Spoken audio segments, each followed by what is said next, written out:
Très chers internautes, bonjour. Je suis très heureux de savoir que vous êtes très nombreux en train de nous suivre. Aujourd'hui, lundi 3 mars 2025. Et qu'est-ce que nous allons parler aujourd'hui? Nous allons parler des sujets d'actualité. Il y a tellement de la matière aujourd'hui à discuter et très intéressante. C'est que nous vous demandons de commencer et de finir cette émission parce qu'il y a vraiment des informations que vous devez savoir. Alors, quelle est la thématique principale aujourd'hui? La thématique principale pour nous, c'est-à-dire que, voilà, c'est confirmé, Félix Tshisekedi va être reçu par Donald Trump ce mois de mars. Je pense qu'on attend la confirmation de la date précise, mais toutes nos sources confirment bel et bien que Félix Tshisekedi sera reçu par Donald Trump. Donc, on va en parler. Et on va aussi parler des différentes positions des opposants par rapport à la main tendue du président Tshisekedi. Aussi, nous allons parler de la position ou soit de la stratégie des négociations face à Donald Trump au regard des différents événements que nous avons vus. Nous avons tous suivi la manière dont Trump a échangé avec Zelensky. Quelle est la posture que Tshisekedi devrait prendre avec son équipe? On va essayer de parler de ça.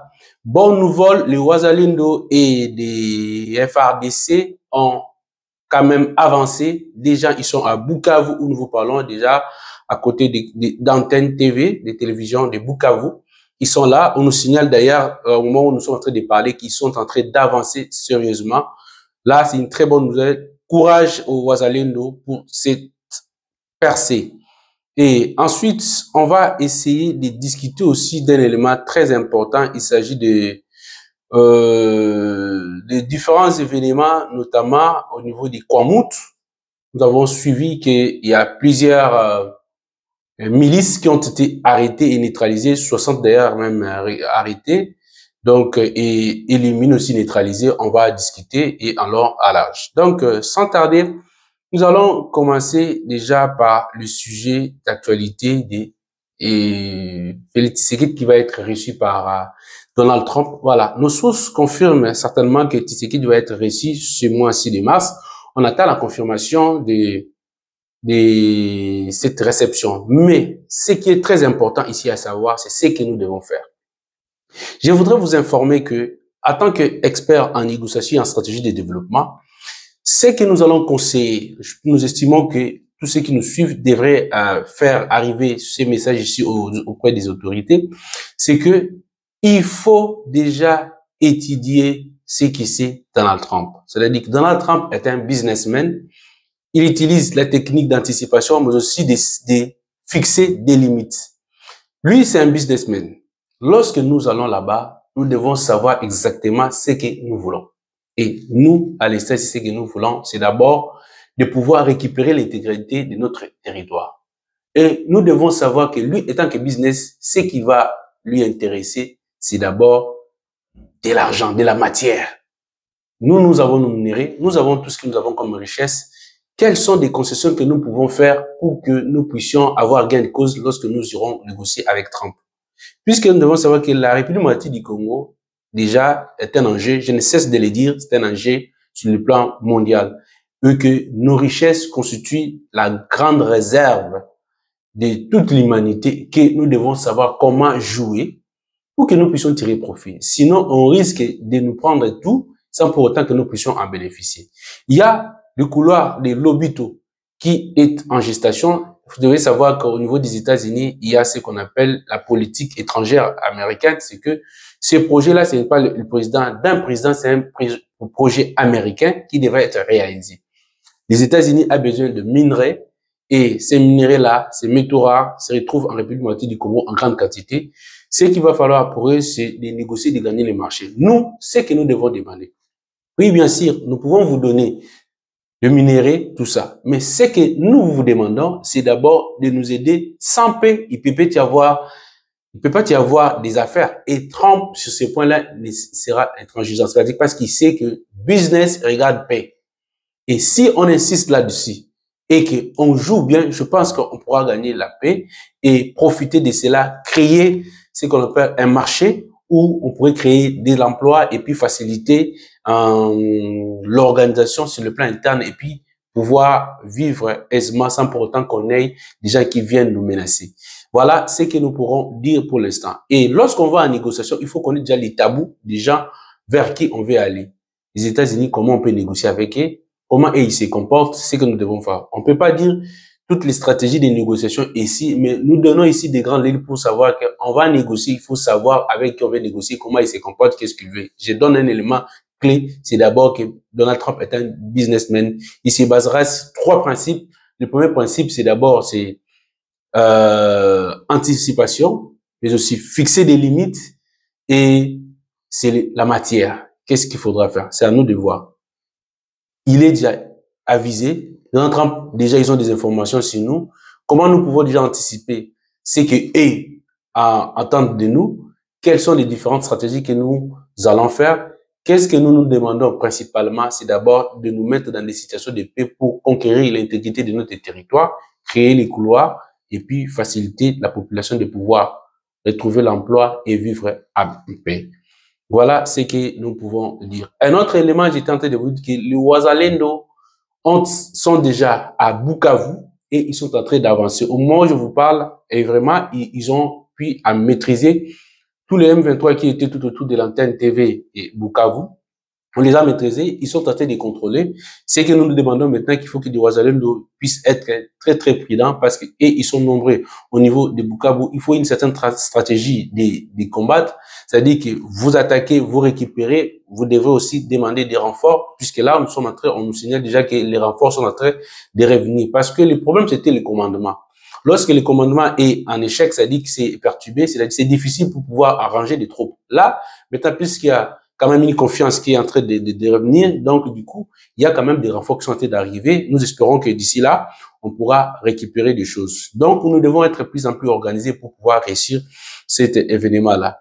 Et une autre information, c'est la main tendue du président Tshisekedi. Tshisekedi avait tendu, comme on avait dit autrefois, la main à l'opposition, à toute la classe politique pour pouvoir les rejoindre afin de pouvoir créer une certaine synergie pour combattre l'ennemi.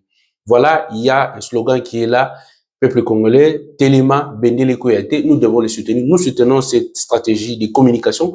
Nous l'avons demandé et voilà que le gouvernement a quand même pu le faire. On dit bravo et puis félicitations. Nous devons continuer comme ça. Tous, nous devons soutenir ça. RDC, Bendele Koyate. Donc, nous soutenons nos FARDC et puis allons de l'avant. Ça, c'est très important. Donc, la main tendue de Tshisekedi. La difficulté chez nous, c'est que nous ne savons pas faire la part des choses entre ce qui est essentiel et l'accessoire. Voilà que le président de la République vous tend la main. Ce que vous devez faire, même si vous estimez que vous ne pouvez pas participer au gouvernement pour ne pas vous salir de main avec la politique de Tshisekedi, que vous estimez qu'il a échoué ou quoi que ce soit, ce que vous devez faire, ici, il ne s'agit pas d'un problème de Tshisekedi, il s'agit d'un problème des terres. C'est nos terres qui sont menacées. Ce que nous devons faire ici, oui, moi je ne vais pas entrer au gouvernement, mais je soutiens l'initiative, soit l'initiative du gouvernement, celle de pouvoir attaquer l'ennemi et les bouter dehors. C'est-à-dire que la stratégie des communications devait être commune. C'est-à-dire que l'opposition doit soutenir la stratégie, doit faire une communication là-dessus, une communication positive allant dans le sens de coaliser nos efforts pour bouter l'ennemi dehors et non commencer à attaquer le gouvernement au moment où nous sommes en train d'être menacés. C'est ce que nous critiquons. Et voilà, nous avons plusieurs positions. Par exemple, on a ici la position de Mozito que nous félicitons et puis nous appuyons. Mozito a dit clairement que le moment n'est pas propice au débat de partage de pouvoir inutilement ou sinon des discussions sur des sujets qui ne cadrent pas avec la réalité. La réalité maintenant là, c'est que Tshisekedi et le pouvoir, le Congo est menacé et que Tshisekedi est le président qui a été élu légitimement et à plus de 70% de voix. Donc, c'est lui qui est là, nous devons le respecter comme tel. S'il y a des querelles entre nous, nous devons d'abord le mettre de côté et nous mettre ensemble de discussion. Il faut même entrer au gouvernement, dit-il. Donc, je parle de Mozito. Il sera là pour soutenir le gouvernement. D'ailleurs, moi, j'estime que la position de Mozito n'est pas nouvelle parce que c'est depuis lors, il continue toujours à dire que nous devons faire la guerre au Rwanda. Pour lui, il estime que les combats qu'on nous mène ici, c'est un combat de terre. Donc, non, ce que nous dérange, c'est que nos oppositions ne prennent pas position dans ce sens-là. Ils sont en train de discuter sur des futilités alors que nous devons nous organiser pour aller de l'avant. Un autre problème majeur pour nous, c'est de dire que cette volonté de puissance. nous avons tout, nous avons des richesses, nous avons des choses qui sont là à notre portée.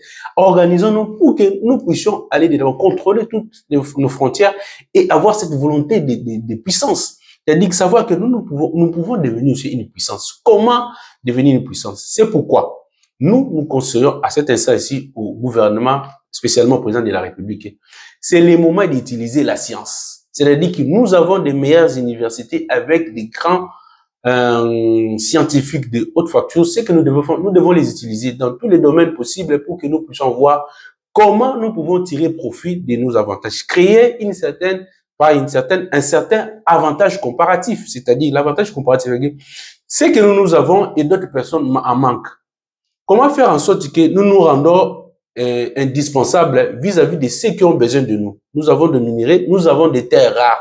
Ce que nous devons faire, nous devons nous organiser, montrer que nous maîtrisons des choses, nous comprenons exactement ce que nous avons, nous sommes capables de pouvoir nous développer, soit les transformer, mais nous avons besoin du soutien des autres. Cet avantage comparatif, qu'est-ce que nous demandons en retour? Nous demandons que la technologie, nous n'avons pas assez de technologie, mais puisque nous avons nos terres, nous l'organisons quand même avec nos moyens de bord, mais pour aller un peu plus vite et puis faire des choses plus sophistiquées, nous vous demandons la technologie, une assistance technique pour que nous puissions aller de l'avant. Ensemble, nous pouvons aller de l'avant. Donc, si nous avons une technique de négociation appropriée par rapport à nos réalités, nous allons avoir gain de cause, nous pouvons tirer profit et puis faire appel aux investisseurs pour qu'ils viennent s'installer chez nous. Du coup, la paix est indispensable par rapport à cela. Et du coup, je suis en train de parler de la position de l'opposition qui est claire. Et ce que nous fustigeons, ce sont des positions d'autres oppositions, que ce soit la MOUCA et les autres. Leur position n'est pas claire. Ça doit être très clair. Comme ça pourra nous montrer que non, ils ont les soucis de pouvoir aider les pays à recouvrir toute l'intégralité du territoire. Voilà ce que nous pourrons dire cela. Les opposants doivent comprendre que l'important pour le moment, c'est d'abord nous unir pour bouter dehors l'ennemi. Voilà. Un autre élément, j'étais en train de parler qu'à Kwamount, c'est-à-dire que vers Idio Falaba, c'est-à-dire qu'il est maintenant clair qu'il y a des gens qui sont derrière des milices Mobondo, qu'on les appelle comme ça. Voilà qu'il y a l'armée à organiser une descente, une stratégie pour descendre. Ils ont traqué quand même plusieurs dirigeants de ces groupes Mobondo-là et 60 ont été récupérés, 60 personnes ont été récupérées, on a quand même éliminé certains d'autres. Donc là, c'est positif. On comprend que effectivement, il y avait toute une stratégie pour pouvoir empêcher que l'État puisse travailler, qui travaille en paix. Ils ont ouvert plusieurs fronts. Nous sommes en Kwamount, nous sommes à l'est, par-ci, par-là, pour déstabiliser l'État. Mais là, l'armée a quand même fait quelque chose de très impressionnant. Elle est allée traquer ces gens-là. On les a arrêtés en masse. Et là, ils sont en dispersion, en débandade. Leur siège, là où ils se sont installés, on les a quand même maîtrisés. Et là, c'est à notre avantage, c'est positif. Et c'est l'ACP, l'Agence congolaise de presse, qui a donné cette information-là. Et ça nous a quand même aidé à pouvoir aller de l'avant. Je vais lire l'article un peu pour comprendre ce qu'ils ont dit.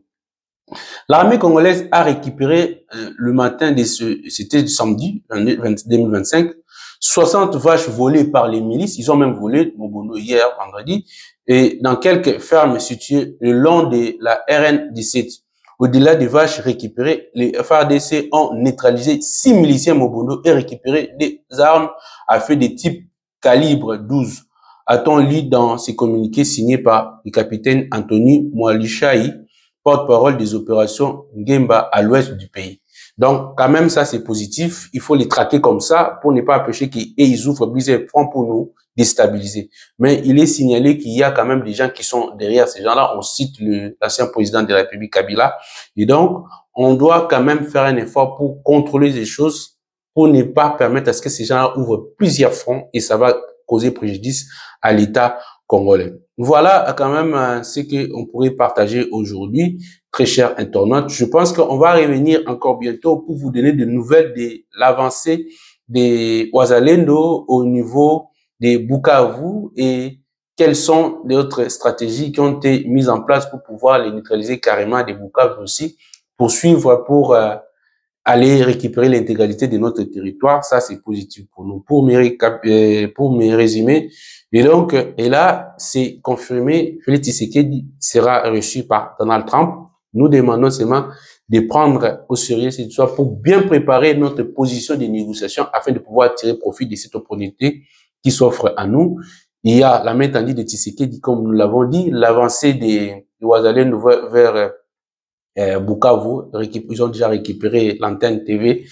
Donc là, c'est déjà positif pour nous. Voilà ce que nous voulons vous présenter aujourd'hui. Je pense que je vais m'arrêter là et je vais revenir très vite pour que nous puissions continuer avec le sujet d'actualité. On va vous informer pas à pas l'évolution de Wazalendo, mais aussi des RDC, comme ils sont en train de conquérir, de retourner à force pour récupérer l'intégralité de notre territoire. Pour le reste, je vous dis merci beaucoup et à bientôt.